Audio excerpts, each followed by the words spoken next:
Afternoon, Mr. Freeman. I'm here. Check. Check.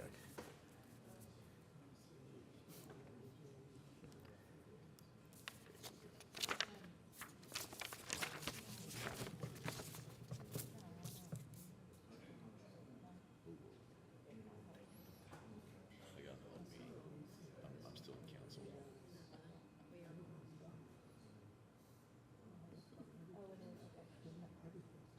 I got a long track, buddy.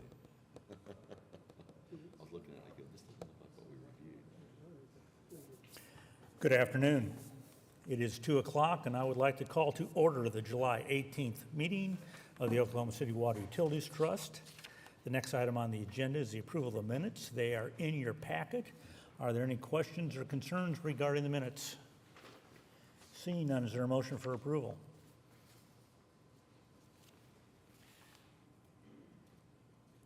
Please vote.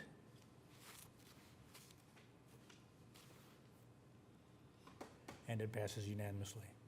Next up is the consent docket. There are 6 items on the consent docket. Various agreements, actually 3 of them are contract amendments. Are there any items that the trustees would like to pull for discussion off the consent docket?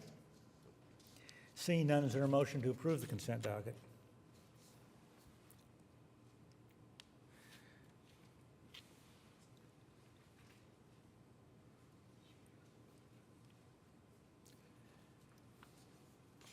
And it passes unanimously. Next up is the concurrence docket. There are 2 items on the concurrence docket. Neither involve any AQUIT funding. Questions regarding the concurrence docket? Is there a motion to approve the concurrence docket?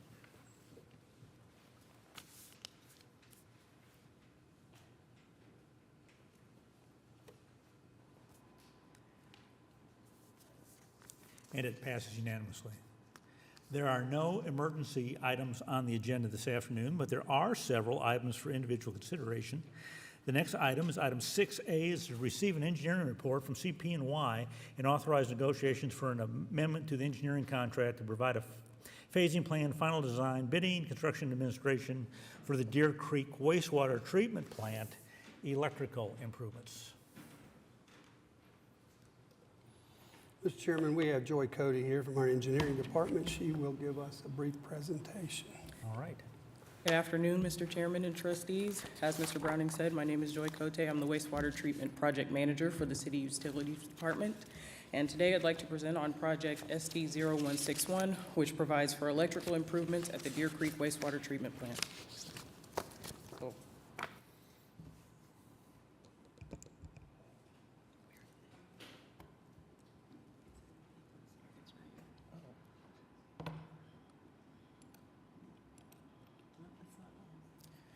Okay, just kidding. Oh, it worked. Okay, good. During this presentation, I'd like to discuss our project goals, our Phase 1 electrical recommendations, the implementation cost for those recommendations, and the next steps for this work. A brief background on some of the electrical systems at the plant. Much of this equipment was installed in 1980, and as such, has reached the end of its useful life. Unfortunately, some of this equipment is also overloaded, which causes some safety and compliance issues at the plant.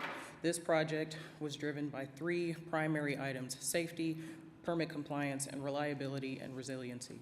As such, AQUIT contracted with CP&Y, which is now an SDV company, to build on previously completed power availability studies and electrical evaluation studies to target an approach on replacing this equipment as quickly as possible.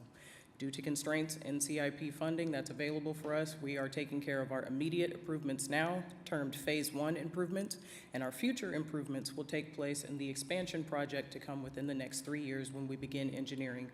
That will expand the capacity from 15 million gallons per day to 20 million gallons per day.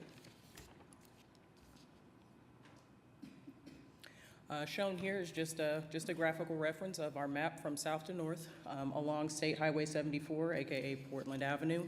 and at the north end of the plant is Covell Road or 206th Street. Shown in red are our Phase 1 improvements that will be encapsulated by the $10 million allotted from our CIP budget to perform these improvements. In general, these improvements include replacement of the medium voltage service entrance, installation of new generators, more on that in just a bit, and replacement of electrical distribution at the south and north ends of the plant. Wait, can you go back there? North is on the right? It's my right. North is my right. Well, north, okay. North is on the right-hand side, okay. And then what is a STV company? Who are they? STV is Smith Thomas Vaughn. They actually acquired CPMY. Haley Jones is our electrical engineer representing here from STV. They've actually changed their logo, but when we did design for this project, they were still under the CPNY heading, hence the colors and the logo that we have there. And the biodiscs are all gone? Somewhat. That's a The answer to that apparently is yes. When did the biodiscs finally go away? 10? Okay. Was that done when they did the expansion from 10 to 15? after the expansion. After that? Okay. Shown here is a breakdown of the available funding that we have for this project for our phase term immediate improvements and some of our specific items that we will be tackling with that money.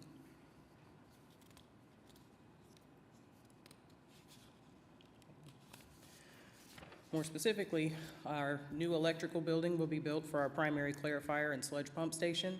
We'll be increasing ventilation in that area to comply with regulations by the National Fire Protection Association.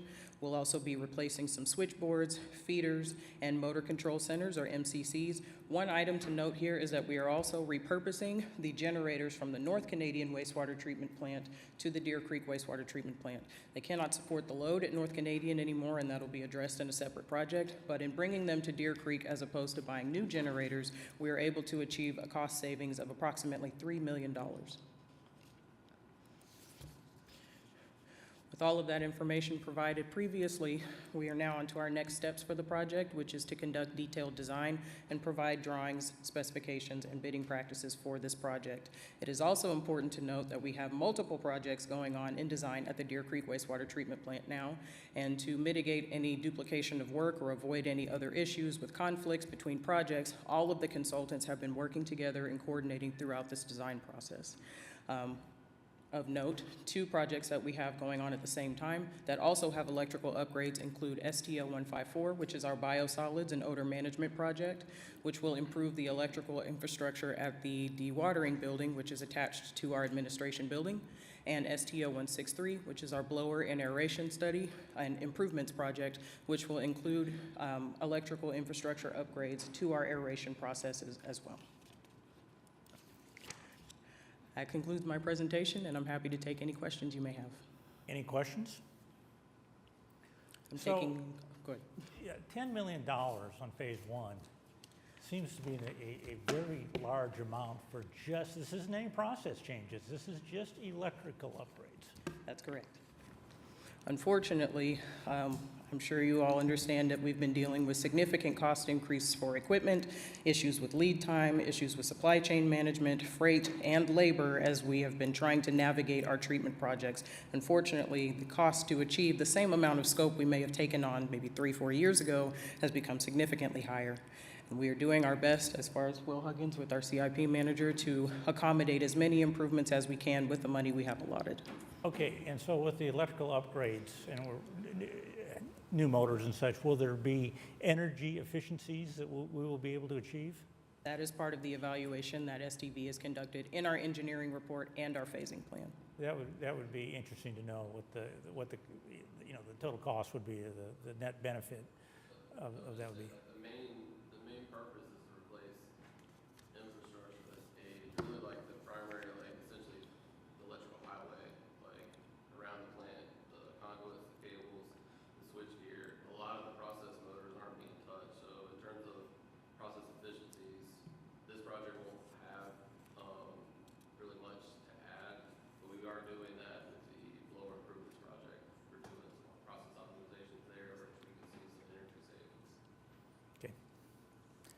All right, other questions? Seeing none, is there a motion to approve item 6A?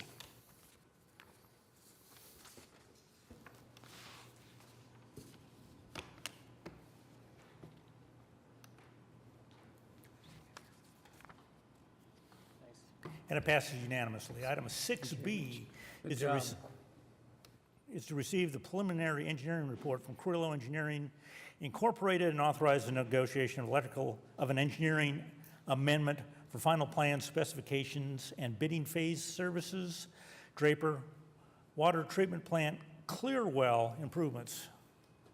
Good afternoon, Mr. Chairman and trustees. I'm Tom Crowley with Clearwell Engineers, here to present on project WTO222 for Draper Water Treatment Plant. So there are a myriad of goals. The first one is to achieve full utilization of 10 million gallons of storage that's available in the new Clearwells 4 and 5. We want to demolish the existing south Clearwells that are beyond its useful life. We want to replace the lost volume from the demolished south Clearwells, and then develop a phasing plan for inclusion in the capital improvements plan. So getting at the first objective, which is the full utilization of 10 million gallons of storage that is now available in the new Clearwells 4 and 5. If we go to the next slide here, this is the current status of the Draper Water Treatment Plant. So the South Clearwells were the original Clearwells built in subsequent phases as the plant was brought online and expanded. Those are now beyond their useful life. There's available storage of about 8.4 million gallons the way they operated, and originally it was designed for about 15. Right now, the North Clearwells are providing about 5 million gallons of storage, and the design is about 10 million gallons. This project was always designed in phases, so this next phase would, if you could click it again, please. Explain that to me. And one more time. So the existing high service pump station is connected now to the new Clearwells. We have some concerns, if you would click it again, please, with that conduit in yellow as far as being overpressurized to operate the full level of the new Clearwells. So in order to do that, if you would click again, we would need to bypass that and build a new pipeline that would allow us, if you could click again, the full volume of the North Clearwells. So that's part of this phase. If you could go to the next slide. Oh, so go Yeah. back. So will that get you full, if you did that, would you get the full 15? You will get the full 10 million gallons from the new Clearwells 4 and 5. Existing 1 through 3 would still provide about 8.4. Okay.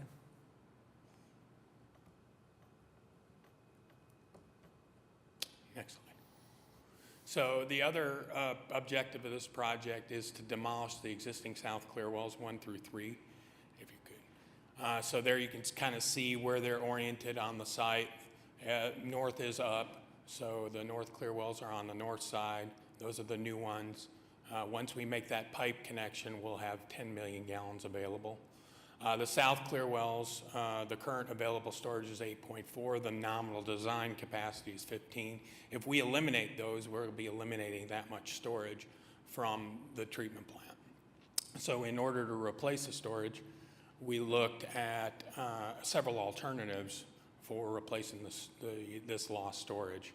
Next slide. The most cost-effective and efficient would be to replace the current common wall construction with modern-day designed Clearwells, similar to 4 and 5, which are pre-stressed concrete tanks. They're very robust and particularly well-suited for the Draper Water Treatment Plant site. So to replace that lost volume, eventually we came up with a phased plan to include within the CIP of how we bring that storage online in a practical manner. So next slide. So just to summarize, if you look, the current state is the North Clearwells up above, which are the new ones, they provide about 5 million gallons of total storage. The South Clearwells provide a usable storage of 8.4. If you could click it again. Once we complete phase 1A and the South Clearwells are demolished and that's going to be between 23 and 25. We're left with 10 million gallons, full utilization of 4 and 5. If you could click it again. There's that phase 1A. Thank you. And then 1B would be starting to construct, if you could click it again, thank you, the first 5 million gallons of storage at the site. So that would provide us with virtually equivalent storage to what we had when we started the current project. If you could click it again. And as the plant demands grow and the needs for storage increases, we plan on bringing on subsequent phases of 5 million gallon Clearwells, finally accumulating the last phase of 25 million gallons in 32, 34. And then one last click. And there you summarize the total phase 1, which is what we're asking for authorization for, of about 41.41 million. That includes the construction of that pipe that I told for full utilization, as well as demolition of Clearwells 1, 2, and 3. And the thought is to follow that in with a construction project to build that first 5 million gallon Clearwell. So with that, I'll open it up for any questions. So this is a $110 million project. Yes, in summary, it's about 110 as capital gets allocated over time. I understand. Yes. Okay, well, that makes the $10 million of electrical improvements at Deer Creek sound very reasonable. It does, doesn't it? When you put it in perspective. I mean, that's really, for 3? Or, wow. That's demolition of the existing and building I understand, construction. and it's also replacing that section of line that needs to be replaced, Yes, sir. which isn't cheap. Mr. Chairman, the 2 nuclear wells were almost $75 million. Okay.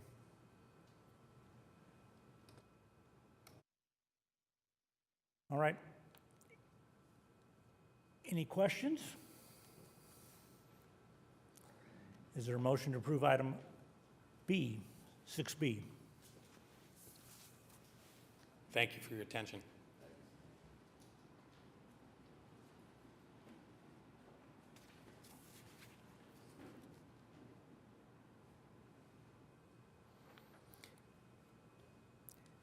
And it's approved unanimously. Item 6C is amendment number 2 to the contract for engineering services with Clearwell Engineering, wastewater, Draper Water Treatment Plant, high service pump station electrical improvements, a fee increase of $671,284. Mr. Chairman, this item, the amendment is $85,514. For the existing high-service pump station, we needed to upgrade the pump controls. And after an investigation and inspection of the existing structure that holds these variable frequency drives, we found that the mezzanine that they were located in was not going to support the new equipment, so they're going to have to be relocated. So this amendment provides for the engineering to relocate those pieces of equipment to another spot within that high-service pump station. So what are the project costs for the original contract amount and the revised project? The engineering total engineering, but is $671. I'm not sure, Will, do you have a number on the total construction cost of that project? Construction costs, Can you come up to the mic, You'll please? need to come on up.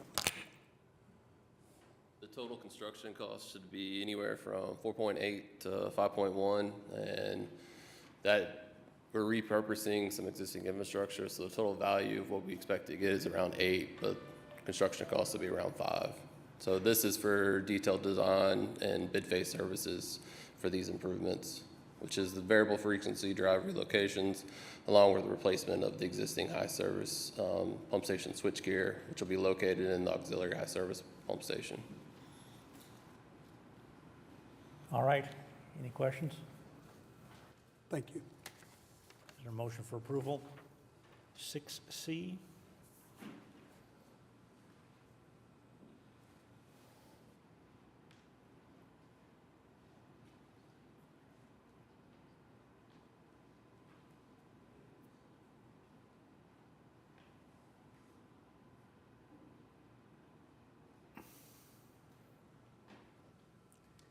Approved unanimously.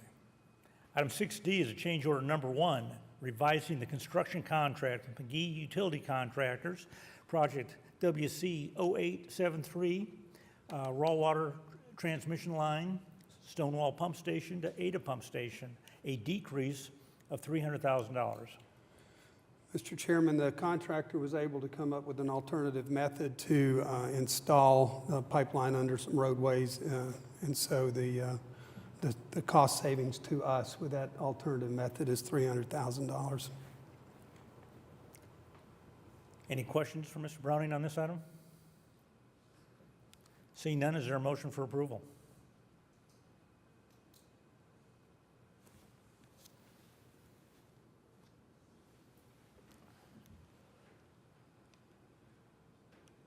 And is approved unanimously. Item 6E is a resolution of the Water Utilities Trust authorizing the filing of applications with the Oklahoma Water Resources Board for financial assistance through the Clean Water Act revolving fund loan program for the purpose of financing the projects,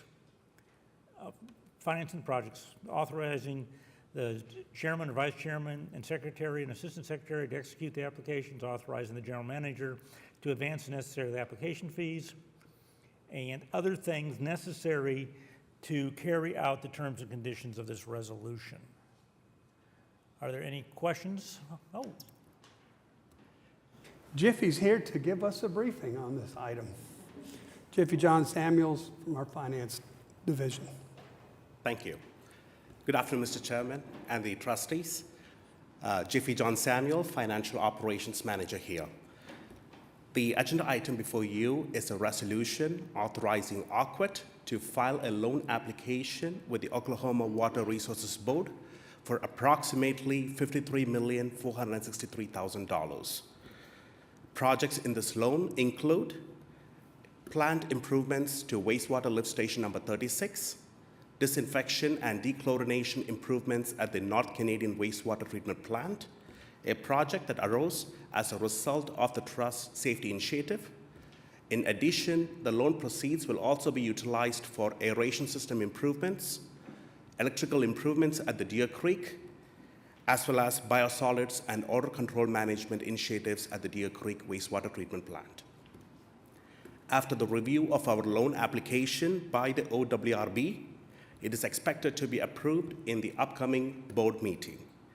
As is our standard process, we plan to come back to the Trust and to the City Council in the future for the execution of the loan documents authorizing indebtedness.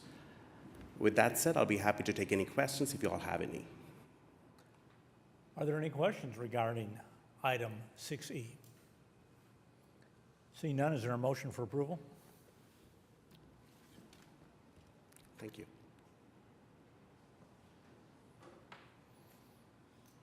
Thank you, Jiffy. And it's approved unanimously. Item 6F1 is a resolution recommending the City of Oklahoma City adopt an ordinance related to utilities, amending Chapter 55 of the Oklahoma City Municipal Code 2020 by amending Section 5546 water meter and service installation and providing for an effective date. Mr. Chairman, the last time this design manual was updated was in 2006. So we have completely updated the manual to include all of the improvements that have been implemented within the design since that time. We worked with OMCA, the development community, the engineering community to bring these improvements together. This design manual will be included within the Public Works Design Manual update and presented to Council as an ordinance at a future date, more than likely within the next 30 days. And we are asking you at this time to improve the water design manual, water wastewater design manual, so that we can move forward with the ordinance improvements. And all this really does is formalize what we've been doing with private development over the past 17 or so years. Okay, so there's actually two items on the agenda. Do we need to take separate votes on those? Let's do The first one is item 6F1, which is the resolution that I read earlier.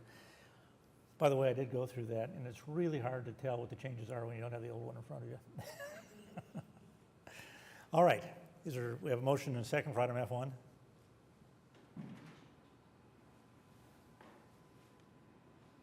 Please vote.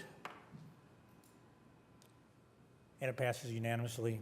And then item F2, which is actually the private development water and wastewater design requirements manual, and it'd be the approval of that manual. I know Mark went through that in detail. Just a quick question. Is there anything in that manual that we aren't currently doing? Primarily, the easement widths have been modified where typically we have a 15-foot easement width, and the new design standard would have easement widths dependent on size of pipe and depth of cut. So there's a schedule there. We've added a meter size, a 3/4 inch meter to the list where we went 5/8 to 1 inch. Now we've added a 3/4 inch meter, and there are a few other changes to formalize what we've, for the most part, been doing for the last 17 years. Great. Those are the major changes, though, the easement widths. Yes, sir. All right, we have a motion and a second. Please vote.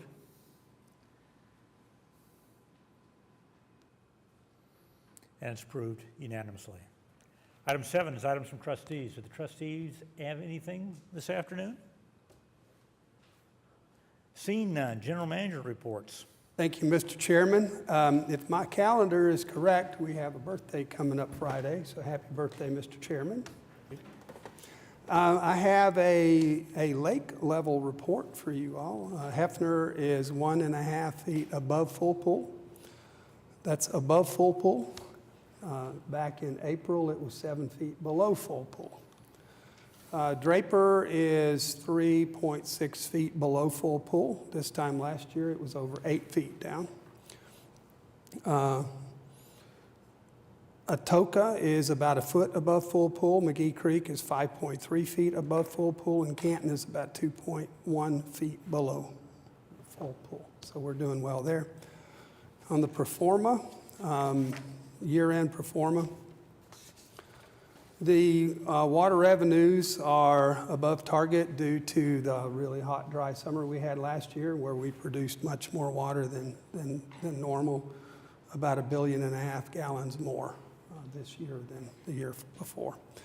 On the downside, the expenses are higher because of energy and chemical costs related to that extra water we produced and the increases from our power provider. Wastewater revenues are above target for the same reason as the water revenues were above target. Used more water indoors last year in addition to outdoors, so we had more revenues coming in. Our wastewater operating expenses are on target for the year. And on solid waste management, both revenues and expenses were on target for the prior year, FY23. And with that, I'd be happy to answer any questions. Any questions for Mr. Browning? All right, thank you, sir. Citizens to be heard. Do we have any citizens to be heard today?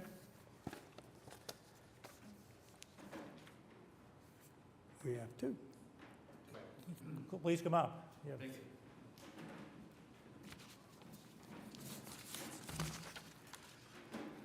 I didn't know where to go with this, but I felt like this is a good place to start. Good afternoon, Mr. Chairman and trustees. My name is Bill Raines. I operate a business out at Lake Hefner. I've been out there for about 12, going on 13 years. I teach sailing. I repair sailboats. I work on boats, trailers, pretty much everything. And my experience out there is what I want to share with you, and some of my hopes as well.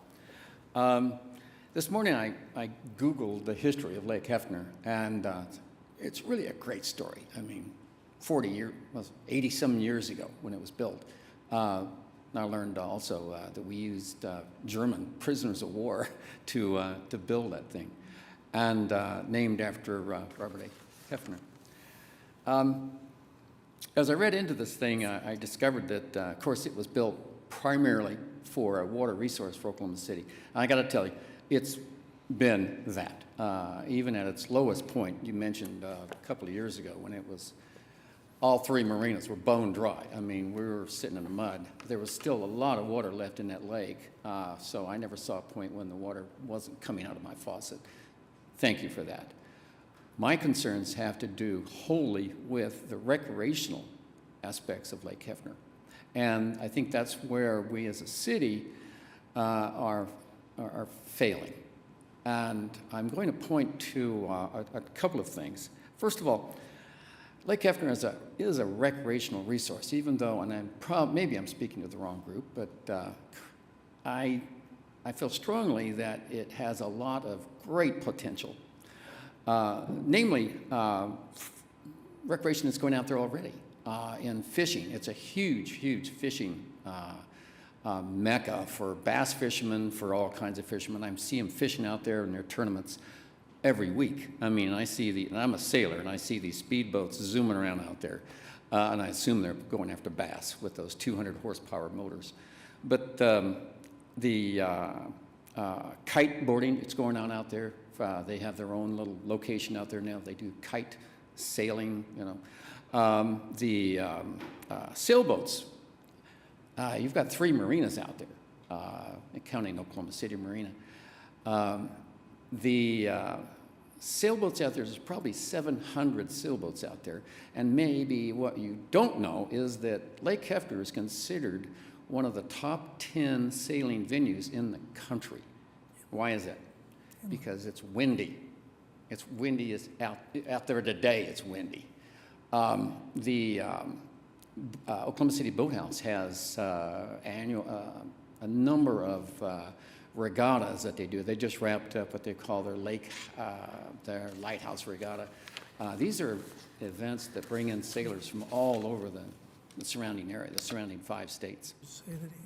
So as a recreational resource, it's absolutely huge in potential. My concern, and I'd like to address, is that of the current condition of the Oklahoma City's marina out there. Maybe you've been out there recently. I would invite you to go out there. It is dismal. The dry storage area where boats and trailers are stored are now 3 feet deep in weeds. The cement marina that we have there is, I don't know how old it is, it's probably 70 years old. The last time any improvements were done on that marina was in 1992, and that was just adding electrical outlets, some things such as that. There are slips Actually, in this thing. 92, all the concrete was reworked on it, and there was quite a bit of work done. Oh, yeah, the float things Yes. that, yeah, were supposed to help. Yeah. And it was cleaned out, by the way, at that point in time, too, because it was kind of a Right. shanty town at that point in time. Part of the work I do, Mr. Chairman, is I get calls for boats that are sunk. This past week, we had 3 boats in that marina that were sunk because they were tied to those, what we thought were floats. Long ago, those slides stopped floating because they had little styrofoam floats on them. What happens now is when they're tied low and that boat, or that lake comes up appreciably, as you know it does, and that's great. It gives us lots of water to get through the summer. But when that lake comes up as much as 4.5 feet within, I think it was 5 days, some of those boats being tied low sank. And I have, pictures that we raised 2 of them. If you watched the news on Channel 9 Saturday night, they interviewed me out there trying to save some of these boats. But I think what happens out there is because as a marina, it's really never been treated or used as a marina. It's now, as you know, been handed off to Oklahoma City Boathouse Foundation, and it's being managed by those people. But there hasn't really been any concerted plan or effort that I know of that would create a floating marina out there, such as you have at the boathouse, and that you have another great example of it over there at the East Wharf Marina. If you've ever had a dinner over there, you've seen the little dock that they have there next to the lighthouse. They're getting $200 a month for those slips. I know that because that's what I'm paying. You have a city marina with 500 slips that I know of, half of which are not being used, that are too small for most of the boats that are out there today, because I have a lot of customers that buy boats that are in a range of 25 to 26 that has a beam width. You know what a beam is on a boat. That's the width of the boat. It will not fit in there. I had a customer call me this morning, Regina Young. She owns a San Juan 7.7. What does that mean? That's about a 26-foot boat, but what was interesting about her story is that she bought this boat a year ago, moved it up here from Thunderbird, and leased a slip from the kids that run that operation over there. They stuck her in what was considered a 9-foot slip. Well, the 9-foot slips out there, that measurement comes from a measurement of the center line of the cement of one side to the center line of the cement on the other side. That walkway, that cement is about as wide as this paper, right? So half of this on both sides means it's not a 9-foot slip. It's about 8 3/8. The beam on their sailboat was 9 feet wide. When the water went down, that boat was hung and has been hung up until very recently when your water came back up to where it is, inches from the top of that cement. They were able to float it out. Her real angst in all of this was that she paid all that monthly fees for that entire year to see her boat hung in the air above the water at that marina.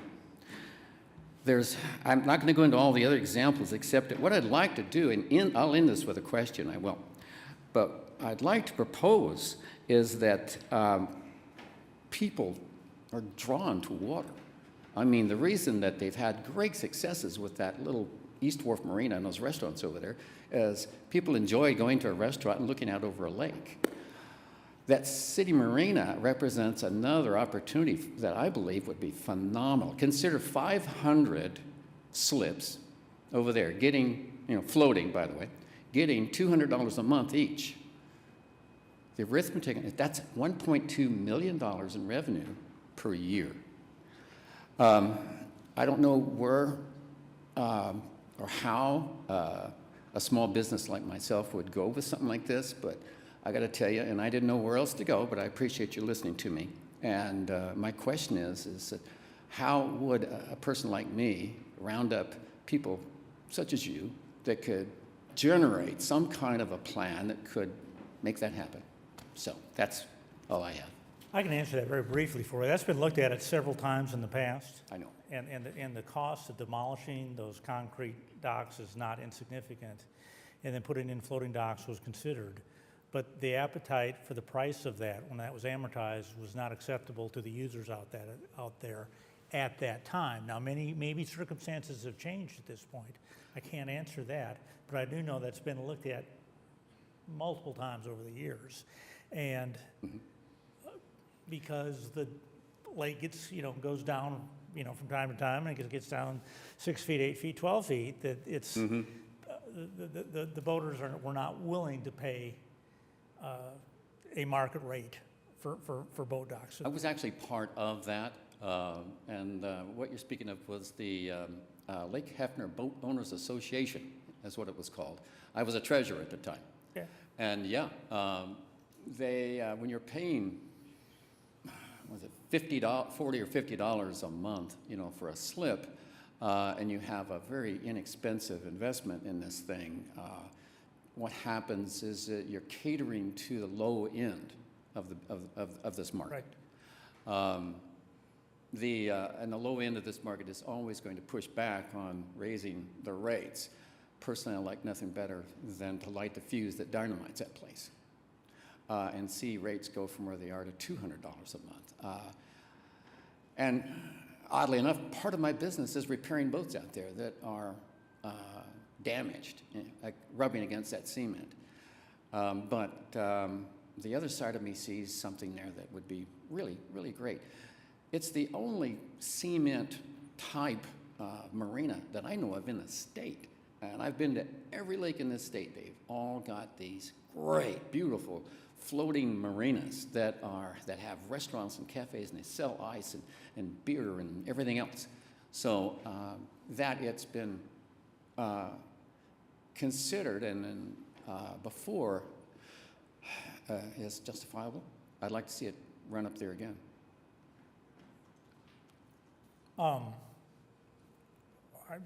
We could ask staff to pull off the old, dust off the old reports and take a look at it and update the costs on it and see what it might. Chairman, we actually asked our trust engineer to look at that, Mark, about a year and a half ago, and to demolish the concrete slips was about 1.5 million. And we looked at replacing those with some floating. Now keep in mind, the 34 slips at Draper were about $1 million.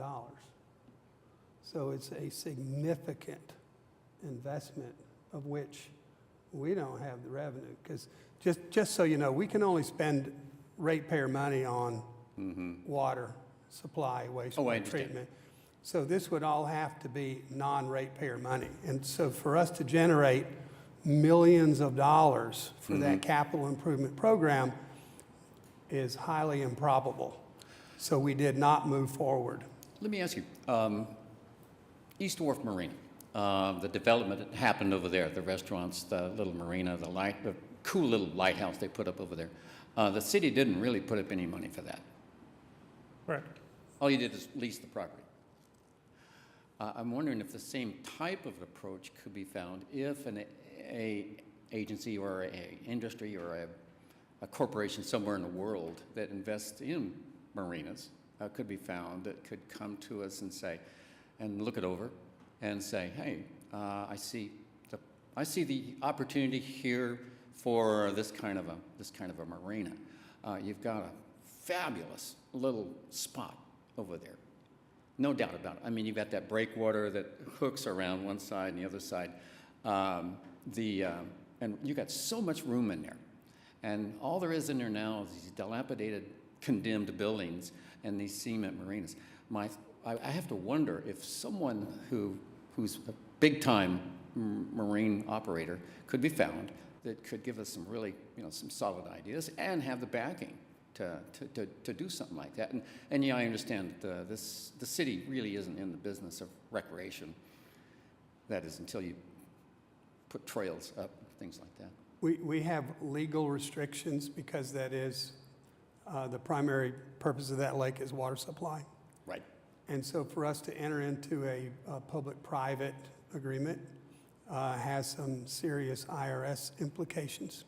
Okay, but that's possible to work through. It is, but Yeah, what of I'd course. like to suggest is that we get together after the meeting and we see what our options are, but we have to be mindful of certain rules and regulations that we have to follow. Absolutely Okay. correct. But the fact of the matter is, we've gone out several times and have not found somebody that would do that. Now, maybe there's somebody out there, economics times change, and maybe there is somebody that could come in and would be willing to invest into it. And I think if there was somebody out there and they made a proposal to us, we'd probably take a look at that. All I am is I'm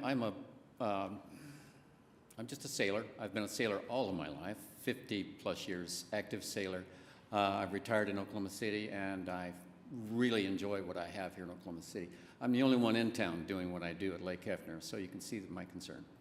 And having traveled, I've sailed boats from Rhode Island to South America and lived on boats. And so my heart is in it, and just that's why I'm here.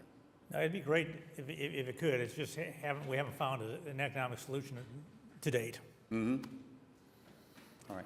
Did you suggest we should meet after the Yeah, meeting? if you'll hang around till after the meeting, All right, sir. we'll talk with you about logistics. Mr. Thank you. Chairman, did he state his name and address for the record? Do we have that? Yeah, Okay, great, thank you. Bill Raines, yes. All right. I'm sorry? One more. Oh, I'm sorry. Hello, my name is Mark Ayers. I, like Bill, am a sailor. Have been in and around Lake Hefner most of my life. I was born here. Got into restoring wooden boats at one point. The first wooden boat that I restored was christened right there at Lake Hefner at the patrol station. I own a sailboat. It is currently in dry storage at Lake Hefner. My real reason for being here is mostly just to find out information for me that I could share with others, that there has been a lot of misinformation going around as far as social media, who's in charge out there, who's it leased to, how long it's leased for, what property is actually leased to who. At one point, I had a person suggest that the patrol station had been donated to the Historical Society. I got in touch with them. They said, no, we're not involved in that. Finally got a hold of somebody that was involved with the Utilities Trust, and said you guys were actually the people we needed to speak with as far as the property ownership. I did get to talk with Brett a little earlier today. Still have a lot of questions about what the plan is, who the people involved in the plan are, when it might be presented. Is there going to be any facilities for public use as part of that plan? I have not really gotten involved in the wet slip debate. They've been there since I've been alive, basically, and they will eat a boat like it was candy. So yes, those could be improved. The reason behind my keeping my boat in dry storage is I have a 70-pound mast. I am now 55 years old. I had knee surgery last year. It is very difficult for me to step that by myself, even with assistance of the gin pole there. So I keep my mast up, hence it's in dry storage so that I do not have to raise that just to get back and forth into the water. I really don't have any issues with dry storage. As far as the maintenance and stuff like that, I realize it can get overgrown, and currently it's kind of that way. Mostly is the security. I know we've had some vandalism of boats recently. I don't really enjoy that. I maintain and completely agree with that there should be a safe, a public safety patrol or police presence at the lake, because there are people there. There are people that are going to be there sailing. There will be occasionally accidents. I know that there have been people there that have passed away, and that's very unfortunate. But I know that if you're there and there's a presence there, then if you have a problem, it's much, much closer than if they're over at Overholser, or if they're down where the training facility is that used to be off 10th Street down there. So my real question is just, as Brett mentioned, that you guys are working with the police department on a plan to demolish that station and perhaps rebuild it.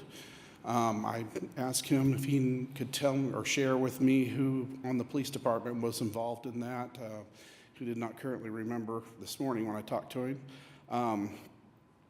I just had lots of little questions, and I wrote down some of them here. It'd be great for you to get with staff to do that. This is a public meeting and not just necessarily we have the resources here to answer all your questions. I understand, yeah, and I don't expect that you would certainly have answers to every single one of my questions. Sorry about that. Let's see. So my first question would be. Sure. This is not the forum to sit there and have a back and forth on questions and answers. We'd ask that you get with staff and do that. This is a policy-making board.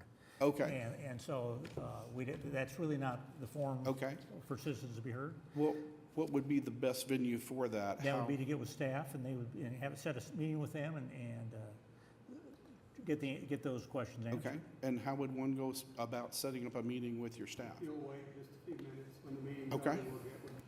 Okay. Thank you very much, gentlemen. Thank you. We have completed our business. The meeting is adjourned. Thank you.